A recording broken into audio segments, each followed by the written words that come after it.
Hello, TV fans. The Emmy Awards are coming up on Sunday night, September 22nd. And we are here to talk about the races for comedies, comedy series, the 4 acting races that will be handed out, and writing and directing. I'm Gold Derby Senior Editor Daniel Montgomery, here with my fellow senior editors, Marcus James Dixon, Joyce Eng, and Susan Wloszczyna. Now, the race for Best Comedy Series looked fairly, I don't want to say simple before the nominations, but I think most people had Veep winning would be the 4th time. But it didn't perform as well as we thought in the nominations. It got 9 nominations. Meanwhile, Marvelous Mrs. Maisel got 20. Barry got, I think, 17 or somewhere in that ballpark. Fleabag got 11 when it didn't get any for its first season. So starting with Marcus, who are you predicting for Best Comedy Series and why? And actually tell us who the rest of the nominees are in that category. We also have The Good Place, Russian Doll, and Schitt's Creek. If I was a voter, it would be The Good Place, hands down. This is the best comedy on television. It only has 1 season left, so time is running out to reward it. However, I worry that The Good Place is going to end up with 0 wins this year. Shame on Emmy voters. But I'm just going to go with The Marvelous Mrs. Maisel. This is the show with huge below-the-line support. It has, like you said, 20 nominations. It got in for things that you wouldn't even expect it to get in for. And the Amazon campaign for this thing was incredible. Like, they had a Maisel Day in LA. I don't know if you guys had it in New York, but everything in LA, all of these stores took part in it. The gas stations and the hotels and the restaurants, and everything was like 1959 prices. Lines were out the door, and people were really talking about it. And that happened during voting. And I think that will really help it. I mean, campaigns matter in LA, and there's billboards everywhere. And so for all of those reasons, I'm picking it. It won last year. Of course, it didn't have Veep up against it. So now we're seeing them compete for really the first time anywhere. So it'll be exciting to see what happens. But I'm going with Maisel. Convince me I'm wrong. Yeah, well, I will say that the Maisel Day of the prizes was only in LA, but the rest of the country took part by having 1950s minimum wages. So, Joyce, do you agree with Marcus? Are you going in a different direction? I do not agree. I have Fleabag winning, and I think it's not even like. I think our odds have Veep, Maisel, and then Fleabag, right? I should have this up in front of me. But yeah, I have Fleabag winning because it's just the white hot thing right now. And I think there's just a lot of passion for it. It came out, or like the season dropped at exactly the right time, mid-May, just right before voting started, and everyone just consumed it. There's so much industry love for it. I know it could be very much like a Twitter vacuum we're in a lot of the times where the industry does not correlate to what everyone's talking about online. But I think it's very hard to ignore like all these famous people just gushing over it. And it went from 0 to 11 nominations, which is huge. And I think this, like, Veep declined, obviously, as we just said, from 17 to 9 nominations. Maisel has a lot, but I don't know if, like, I can see it just winning a lot of texts and not defending. I don't know if that there's like enough passion behind it as much as there is behind Fleabag. And, it missed a writing nomination. And I think it has more competition this year than it did last year, which was basically just Atlanta. So, and, Barry was still up and coming last year. Barry has 17 this year, it improved as well. So I think it's probably between those 3, and I have Veep in 4th place. And how about you, Susan? Well, didn't it miss directing? Maisel missed writing. Oh, missed writing. Yeah, Maisel missed writing. Oh, okay. I got 2 directing. Oh, okay. That's right. But yeah, I'm sticking with Mrs. Maisel, which somehow helped me last year to undeservedly win over my fellow editors. Mm-hmm. But I just think 20 nominations means something, and it does have support. And I thought it was a great season too. It did things that went far beyond what they did in the first show by going to the Catskills, going to France, focusing on different actors a little bit more, like Maren Hinkle as Mrs. Maisel's mom. And every episode feels like a little movie, which is amazing. And they put so much production value in it. It's got, you know, just that alone is amazing. But also the actors are just perfect for their parts. So, and I like Amy and Dan, the creators, very much. And I appreciate their product. And I think other people do too. So even though, you know, it looks like, you know, it's like Joyce said, a three-way tie. Now, that said, if I was an Emmy voter, I probably would go for Fleabag just because it's way unique. I mean, Mrs. Maisel was too, but that was the first season. It was new and different. Now it's not so much. So if I had a choice, I would go for that. Yeah, I'm going with Maisel. I am very torn about this category. I honestly think any of those top four can win: Maisel, Barry, Veep, or Fleabag. And basically it's almost a three-way tie for second place for me, who I go to next after Maisel. The one thing that makes me think it'll win, or the couple of things, is one, the 20 nominations, which is way up from last year, and the fact that even though it missed writing, Modern Family missed writing many, many times, and was still winning Best Comedy Series. They dropped, the writers branch of the Academy dropped Modern Family very quickly, but the rest of Emmy voters stuck with it. So that makes me think maybe the writing snub isn't as big as we think it is. But then the thing that gives me pause is The Handmaid's Tale, which won the year Game of Thrones was gone. And then in its second season, it exploded in the nominations. I think it went from 13 to 20, or something like Maisel did this year, and it lost to Game of Thrones. Now there is no. So are Game you saying of Veep Thrones. is going to win? I'm not saying Veep is going to win, because Veep is not as strong this year as Game of Thrones was last year. I just mean that to say that Maisel could be weaker than it looks in the same way Handmaid's Tale was, but it's not quite the same case of winners, which is why, since there's no obvious choice to go to, I'm going with Maisel to win. I think Barry and Fleabag are closest. The worst problem for Barry is that it's a dramedy, and shows that are, sort of drama leaning don't win this. Atlanta didn't win it. Desperate Housewives didn't win it. Transparent didn't win it. So you can get a lot of nominations, but if you skew dramatic to some degree, they tend not to win Best Comedy Series. And it's not just dramatic, it's dark. It's very heavy. I mean, people would say, Mrs. Maisel's a dramedy in that one, but it's totally different what Barry's doing. Yeah, Maisel is light and airy, and Barry is, I mean, you can also argue that Veep, they're all vile people, but it's also funny. It has insane one-liners. Barry is funny too, but it's not the tone of it is a lot more dark and Barry kind of disturbing too sometimes. It's really good, but I think it until a show like that wins, it's hard to predict it. It's basically the Breaking Bad of comedy series. It's that dark. Well, the mobsters that showed up on Maisel made friends with Susie, Maisel's manager. So they didn't kill anyone. They shared dinner and became friends. So that's a comedy. So I think all that makes me think Fleabag is probably the runner-up, or potentially the winner. But I think, which would be interesting, it would be Amazon versus Amazon. And we've got, poor Netflix still hasn't won this category, or Best Drama Series. So let's move on to the acting races. Start with Best Comedy Actress. Depending on what we're all thinking, maybe we talk more or less about this. The nominees are Julie Louis-Dreyfus for Veep, Rachel Brosnahan for Maisel, Phoebe Waller-Bridge for Fleabag, Catherine O'Hara for Schitt's Creek, Natasha Lyonne for Russian Doll, and Christina Applegate for Dead to Me.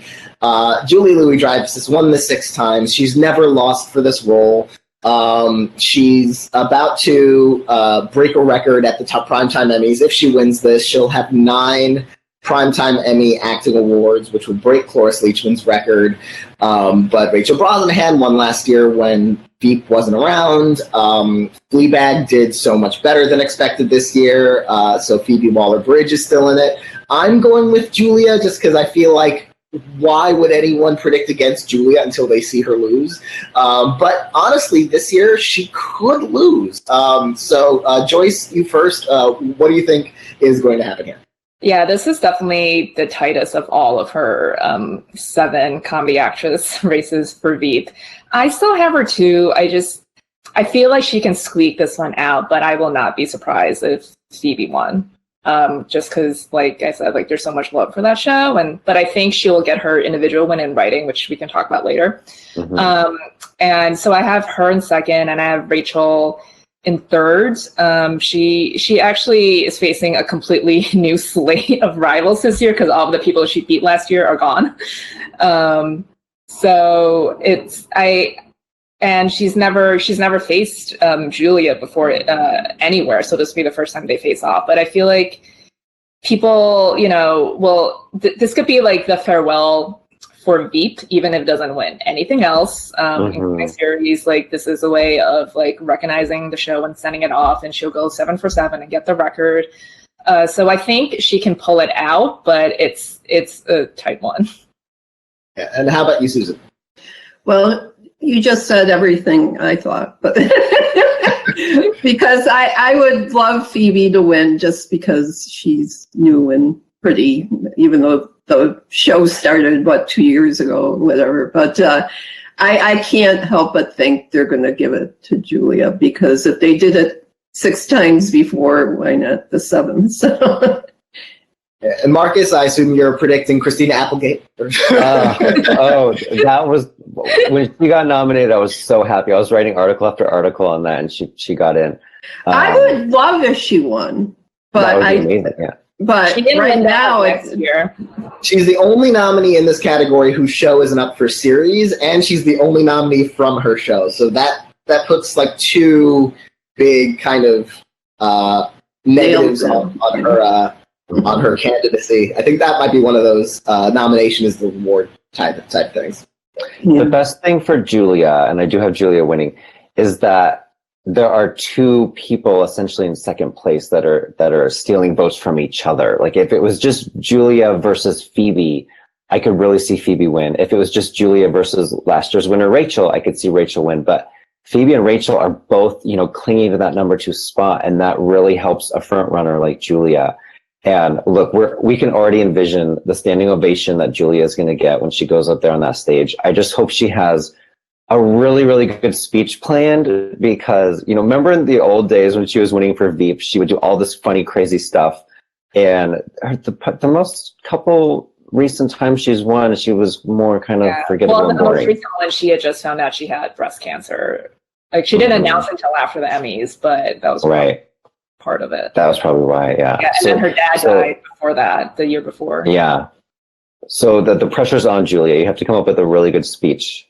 The Emmys are bad luck for Julia. Let's hope everything is okay for Julia in her life personally, because we love her. And lucky number 7. Lucky number 7. Let her just be able to enjoy this one if and when that happens.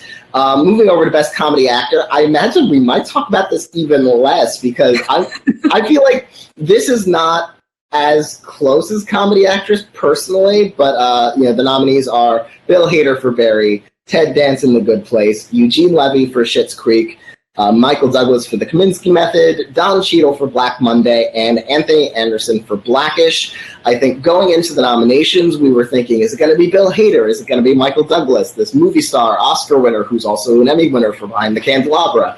And then Kaminsky Method didn't do that well. I think it just got Douglas and Alan Arkin in. So I think it really feels like this has become just the Bill Hader show. Is that correct? Susan, are you predicting Bill Hader? I am.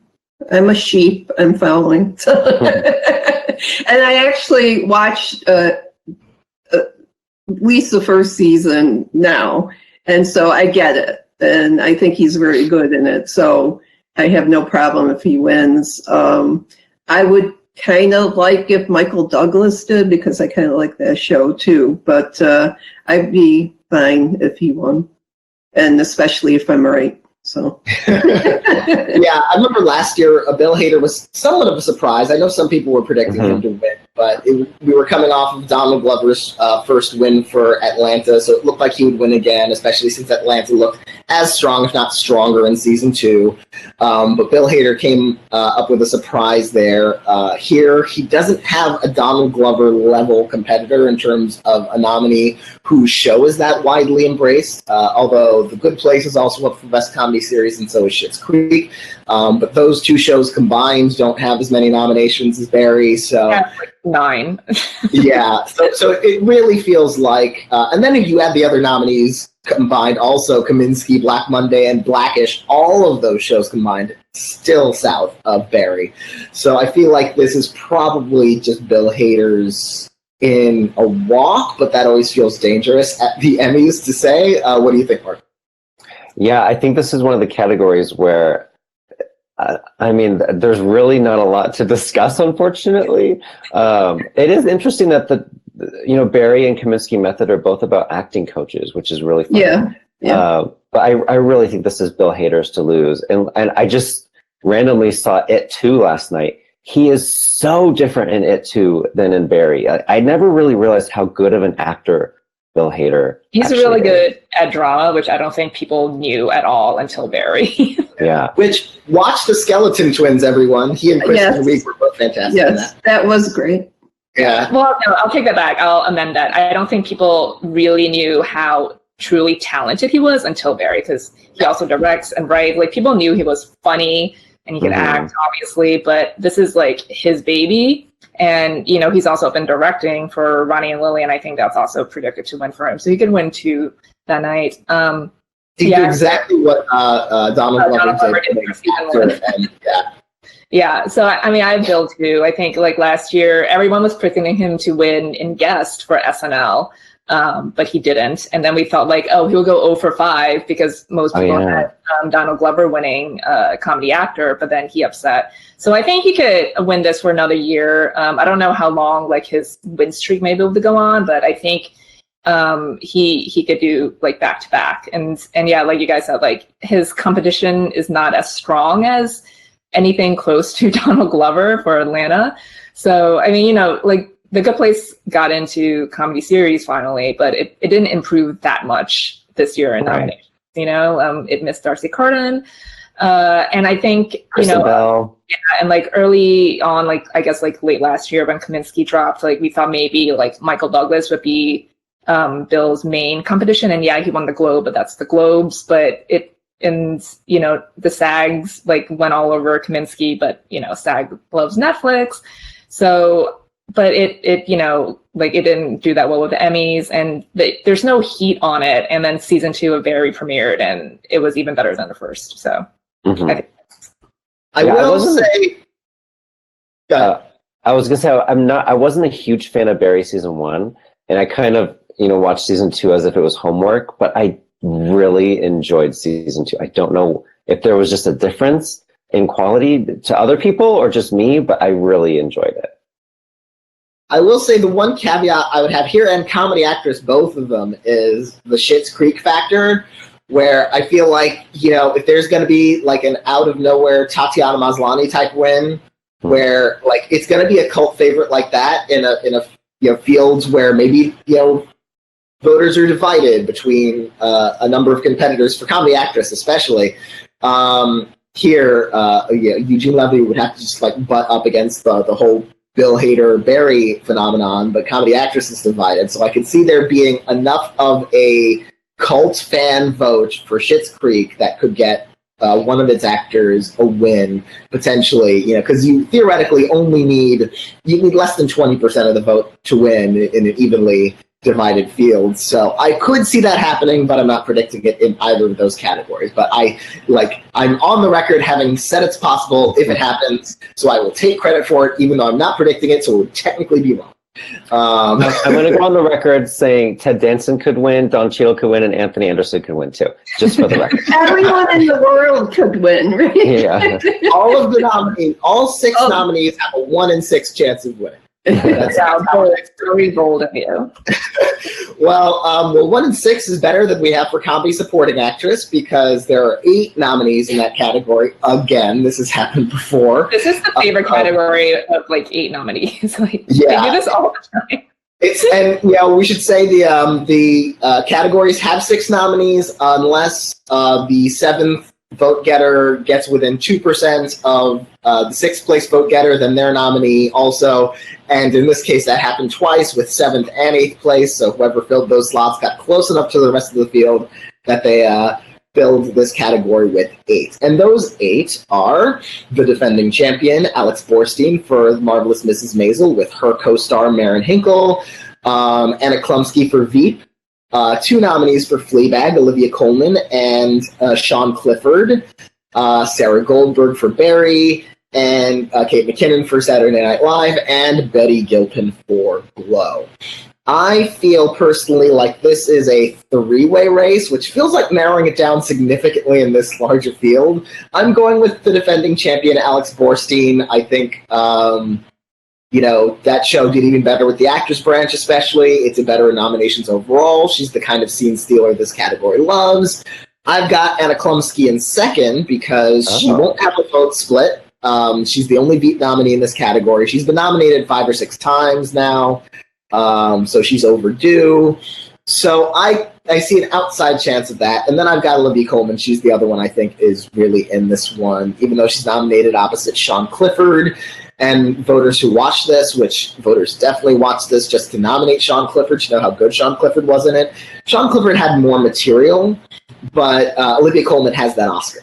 And so she is super hot right now, and she's coming back to the Emmys certainly next year with Crown, which is coming out this fall. So there's a lot of heat and energy around her. So I think it's those 3. I don't think it's impossible for some of the others, but what are you predicting in this category, Marcus? Did you say Marcus? Sorry. Yes. Yes. Okay. This is the first big category I could see Fleabag winning something, because I don't have Fleabag winning comedy or comedy actress, but Olivia Colman, she could pull it off. The Oscar is one thing, but also, a lot of these voters didn't see season 1 2 years ago, so they're watching season 1 and 2 back to back, which is only like 6 hours of material, so it's very easy to watch season 1 and 2 back to back. And Olivia's very, very over the top in season 1. She's a little more, subdued and absent in season 2, but that doesn't matter to these voters who are watching it all for the first time. So I think that could really help her. That said, I do have Alex Borstein winning again. And, this category loves repeats. Kate McKinnon won twice. There was the Doris Roberts factor, and going back to Rhea Perlman and Laurie Metcalf and Julie Bowen. And this is the category. If there's going to be a repeat, it's going to be this one. So Alex Borstein is my pick. And how about you, Joyce? I have Olivia, kind of because of what Marcus just said. Like, I feel like people who discovered Fleabag in season 2 will go back to watch season 1 from, it's not 2, it's 3 years ago now that it premiered.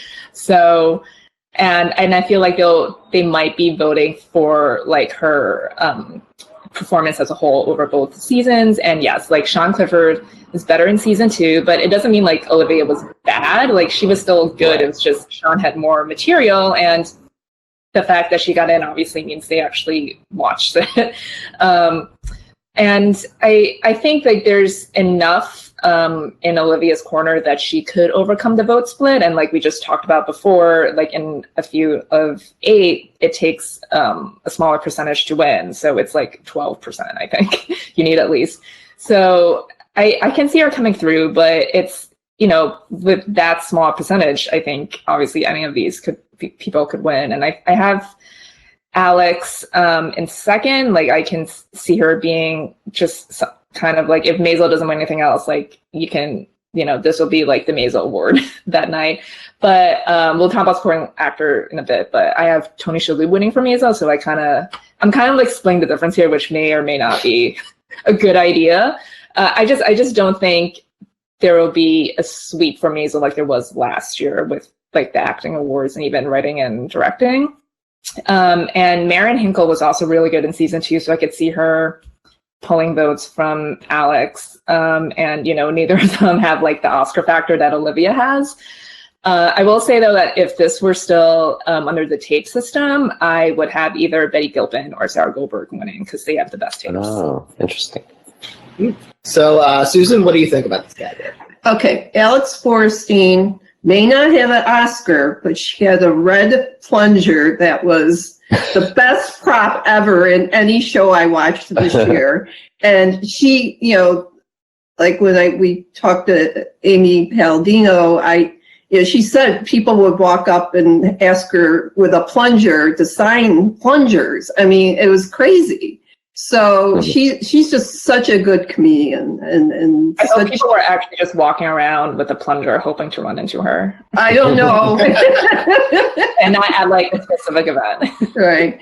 But she's probably the funniest thing about that show. There's just something about that character I adore, and the way she dresses like a Bowery boy or something. It's just like very funny, and I think she just adds such personality. If she was on the show, I would like it maybe, 1/4 less or something. So I think she's very important. And I think Maren Hinkle, she had those first 2 episodes when they went to France, and that treated her very well. But, Alex is pretty much in almost every episode with Mrs. Maisel. So I think, they even had to, make that trick of her pretending to work at the Catskills so they could keep her on the show during that portion.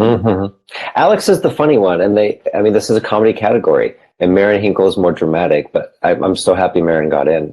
Right. Yeah, I think Maren, for the record, should have been nominated like almost 2 decades ago for Once and Again. She played Celia Ward's sister. She was fantastic. So very glad for this very overdue nomination. Moving on to comedy supporting actor, you have the nominees are Tony Shalhoub for The Marvelous Mrs. Maisel, Alan Arkin for The Kaminsky Method, Tony Hale from Veep, and then 3 actors from Barry: Stephen Root, Anthony Kerrigan, and Henry Winkler. Henry Winkler is the defending champion in this category. He won last year, but he didn't have to face any of these actors except for Tony Shalhoub. I think Tony Shalhoub is winning this year, and weirdly, I have Winkler in 6th place just because. I think I have him in like 5th. Yeah, this is a hard category. This is one category where I think literally any of the 6 is highly plausible to win. I can make a case for all of them. Alan Arkin, Kaminsky didn't do as well, but he's still beloved. He'd be a Triple Crown winner. He's already a Tony and an Oscar winner. Tony Hale's won twice before in this category for Veep.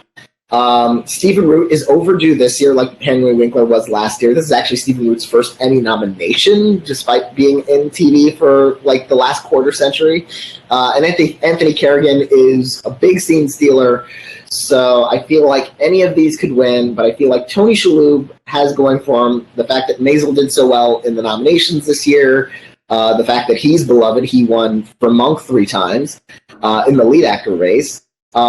He just won the SAG Award against vote-splitting actors from Kaminsky and Barry. So I feel like, and he won a Tony last year as well. So he's really hot right now, and I feel like this category shaped up really perfectly for him, where Alan Arkin, Kaminsky really didn't do that well in the nominations. So I think Tony is going to take home Emmy number 4. What do you think, Joyce? I agree. I think if Maisel doesn't win anything else, I think that night it'll win for Tony. I think like you just said, this category broke really well for him. The fact that there are 3 Barry actors who got in, who could vote split, because like you said, Anthony and Steven were great this season, and they were both overdue for nominations. Like they should have been nominated last season. And I think Henry didn't really have that much to do in season 2. And I don't know. I kind of feel like maybe this is cynical of me, but people could feel like, oh, we took care of him last year. Win finally, and this he's just invited to the party this year. And Alan Arkin, I think if he wins, he'll Triple Crown. But that would, I feel like a win for him would mostly be just because he's Alan Arkin. Like we don't really see a lot of support for Kaminsky or a lot of chatter about it. He's very good in it, but I think there's just more obvious love for Maisel, and I think Tony will take it home. How about you, Susan? Well, my thinking is I always loved Monk because I have some monkish tendencies about me. But this role kind of plays into that. It's very reminiscent because this guy demands certain rituals to be honored, and he doesn't like to, cross lines, when you're, he has that kind of persona too in a different way. But I think he was nominated every year for Monk, so they love him as that. And I think this is a more lovable version of that because he has an adult child to worry about and his wife, and it's a different domestic situation, so he can have those neurotic tendencies with that kind of thing too. So, and his episode was great that they submitted with his onesie. So he was so worried about it. It's like, what? So, anything he gets, he deserves. So. Yeah. What do you think, Marcus? Yeah, I assume you don't have Winkler in 6th place, given your reaction. I have him in 4th, but I do think this is going to be Tony's Emmy. And I mean, we haven't even talked about the material this year, but Papa Maisel found out about, his daughter's big secret, and there was this huge storyline. It was really, really good. And if one person can beat Tony Shalhoub, I think it's Stephen Root. I think the overdue factor plus the increased screen time of the character this year. He was in a couple episodes, he was almost like a co-lead to Bill Hader, and he's funny and he's a villain, but he's a villain you like to hate. So I want to just go out on a limb for Stephen Root, but I think Tony's got this. And maybe Tony would have won last year if not for the overdue factor for Henry Winkler. That really took over during voting. And so maybe that pushed Henry over Tony. I think Tony otherwise would have won last year too. So moving on to Best Comedy Directing, there are 6 nominees in that category. We have 2 from The Marvelous Mrs. Maisel. We're going to The Catskills and All Alone. The Barry episode, Ronnie Lily. The season 2 premiere of Fleabag. The audition from Barry. And the Stockholm Syndrome for The Big Bang Theory, their series finale episode. They are a multicam show. This category now mandates that one nominee come from a multi-camera show. So I know the odds favor Barry for Ronnie Lily. I'm going out on a limb right now. By the time Emmy night rolls around, you might see my list a little different, depending on what people can convince me of. I'm going with my Modern Family theory that, the writing snub isn't that big a deal, maybe, and that it'll keep winning directing. So I've got winning for We're Going to the Catskills, which would give an Emmy to Daniel Palladino. Amy Sherman Palladino directed the other nominee here, All Alone. So I know I might be all alone. I do have Ronnie Lily in 2nd place. What do you think is going to happen in this category, Marcus? Basically, even though Barry has 2 episodes here, they have Ronnie Lily in the audition. I don't think the audition is going to take a lot of votes away because Ronnie Lily was so strong, and the title just brings you back. You know exactly what episode that is. And the same thing with Mrs. Maisel with We're Going to the Catskills versus All Alone. I don't know if a lot of people remember what All Alone was, whereas the Catskills one, there was 3 or 4 episodes that took place there. So I think that's going to give a lot of credit to that one because they're going to be like, oh, I remember they went to the Catskills. That was good. So they're going to click it off. So I think those are your 2. It's either going to be Ronnie Lily or Catskills. I do have Ronnie Lily winning. If it's the other one, is it all? How about you, Joyce? Yeah, I have Ronnie and Lily, and I agree with what Marcus just said. Like, even though there's double nominations for both Barry and Maisel, you remember one more than the other. It's like the other one is just kind of like a coattail nomination for the show. And I agree. Like, I think both of them, like those those were their most like renowned episodes, especially directing wise. But I think just I think there's more like scale, I guess you could say, with Catskills just because of like what they do there. But with Ronnie and Lily, I think people were not ready for what happened in that episode. Like it was so crazy. So I think like we said before, like I think like Bill Hader could pull a Donald Glover and just win directing and actor this year. But I do think that if there is a lot of love for Fleabag, I could see that winning too. Just like if they don't, like they just love it so much, they just check it off. Like, so I actually have that in second and Catskills in third. Yeah, I have Fleabag in third, so I have the same top three. I do think that's a very director-heavy episode of Fleabag, especially. It takes place in this one location. It's very dinner party. Yeah, it's very stylized episode relative to the rest of the season. Very self-contained, so I really feel like that's a strong threat for directing there too. What do you think is going to happen in directing, Susan? Well, I'm going to the Catskills. So, and but I disagree with Marcus because All Alone was the finale, and that song that who Kirby sings as Lenny Bruce makes her think about her life, and so it's a more serious show, that one, because she decides not to get married again and to take the job going to Miami because she doesn't want to be all alone.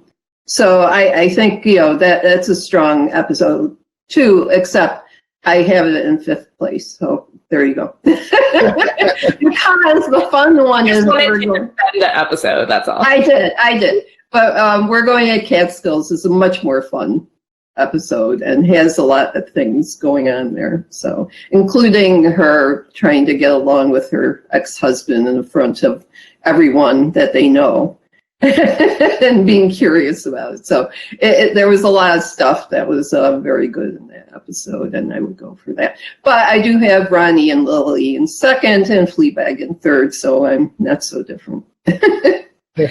Yeah, and the race for Best Comedy Writing has actually 7 nominees. They are the aforementioned Fleabag episode, the season 2 premiere, Ronnie Lily, again, for Barry, Veep for the finale episode Veep, 2 episodes of Russian Doll, Nothing in the World is Easy, and A Warm Body, then Janet's for The Good Place, and Anna Ishii-Peters for Pen 15, the Hulu series. And I love that kind of nomination where... And the writers' branch is so good at that, where they just like pull a nominee that's not necessarily out of nowhere, but really kind of just like an underdog show that it's the catastrophe of this year. It's the catastrophe of this year. That said, a show that doesn't have other nominations almost never wins for writing, so I don't think that's a factor. I'm going with Fleabag here. I think, as Joyce alluded to earlier, I think this is a good place to reward Phoebe Waller-Bridge. It's a different branch, so it's not like the writers are going to be voting for Best Comedy Actress, but I can see the writers knowing. It's like, okay, Julia is going to be maybe the comedy actress, so go with Fleabag here. Or even if they don't think that, just writers in the TV Academy might just be in love with her work on the show, similar to the way they were in love with Tina Fey, who won this award a couple times, and Louis C.K., who won this award a couple times before everyone in the TV Academy and the rest of America found out more about Louis C.K. So I feel like Phoebe Waller-Bridge fits that mold. I have Ronnie Lily in second place here as well, and I have Veep in third. What do you think, Joyce, will happen here? Yeah, I have Phoebe winning. I think this is safely hers. Like, I think there's just so much reverence for her and her scripts and her writing. Like, she wrote the entire series. This is based on her one-woman show that's been going on for like 6 years. And when like they released all the scripts for this, like everyone went like crazy over them, just dissecting just like the economy of her writing. And so I feel like there's just like so much respect for her and her writing that she has this in the bag. And even if she wins it, or like she or Fleabag win nothing else, like I think she's got this. And I do think like since the news system, like they've been, except for last year, they've been splitting writing and directing. They've gone to different shows until last year, and Maisel won both. So I feel like it'll go back to that this year with Fleabag winning writing and Barry or maybe something else winning directing, because I'm more confident in Phoebe winning writing than I am in Barry winning directing. How about you, Susan? I think this is the most definite win for Fleabag, because I think she probably would like it better too, I think, to get that instead of just, actress, because that's what she's most proud of, I think. And I have Veep in second just because it's Veep, and Barry in third, and then the rest. So, it's not even worth mentioning. No, you all did. But I liked I don't know what episode of Pen 15 was up, but I did like the first show, but then the second show got on my nerves, unfortunately, so I never continued that. How about you, Marcus? Are you is it unanimous for Fleabag for best comedy writing? Yeah, this is where these auteur shows really, win the trophies at the Emmy Awards. It's like Master of None and Louis, and those types of shows always seem to win writing. They don't really win series or for their lead actors or actresses, but writing is where they often get rewarded. So I'm going to pick Fleabag. I do have Veep in second just because of the whole, Veep, it was a favorite for 3 years. It won series and it won, Tony Hale won a couple times. And I don't think it's going to go home empty-handed. I don't think it's going to go home just with Julia. So I'm thinking, where else can I pick Veep? And so I have Veep in second, even though I'm not picking Veep. I do think it's possible that it could have their a best surprise. Because it's the series finale, which is also called Veep. It is their best episode of the season. So, yeah, I think I have it in third. Yeah, I have it in third, too. The one thing I feel bad about in all of these categories is, given how well it did across the board, that we haven't talked more about Russian Doll. I agree that it feels like it also ran in so many of these categories, but it has 13 nominations, which is actually 2 more than Fleabag did, even though it didn't overperform in, acting categories the way Fleabag did. The fact that it has 2 nominations in this category, I think, hurts it. I think that's a show that probably needed all of its support focused on one nominee. But Nothing in the World is Easy. That's, Natasha Lyonne and Amy Poehler co-writing with the series creator or co-creator. So I feel like, that would be such a cool win. And I would be so thrilled if that won. But yeah, I don't think that's necessarily going to happen. Though I would be excited to see, because Russian Doll did so well across the board. So we will see the first indications of what that show can do at Creative Arts, because it has a lot of love there, nominations there to win. So I will say, I most people probably, like me, binged Russian Doll, beginning to end. So seeing these titles, I don't know which episode it is. And I don't think the writers Nothing in the World is Easy as the pilot. I almost wish they would have called it pilot, because, that matters. I mean, look, Ryan Murphy's the genius behind, all of these shows. I remember when Feud got nominated for writing, or maybe it was directing. The episode was called something, and then in parentheses it said the Oscar episode, and it was so genius, because oh yeah, that was the Oscar episode. I'm going to vote for that. That matters in these categories. Yeah, the episode title should have been "No Pilots in the World Are Easy." A lot of people do, and do pilot in parentheses. Yeah.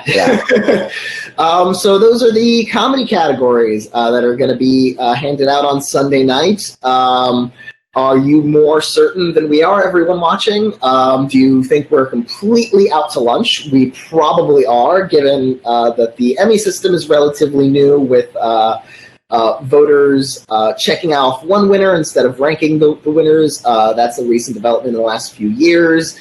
So we're all still learning this new system. If you think you know better than we do, you can go make your predictions or update your predictions at goldderby.com. You can update those predictions as often as you want until right before the Emmy show starts. So, like, you can make as many of the boneheaded last-minute decisions that I know several of us will be making on the morning and afternoon of Emmys. So, with that, thank you to my fellow editors, and thank you to everyone for watching and listening.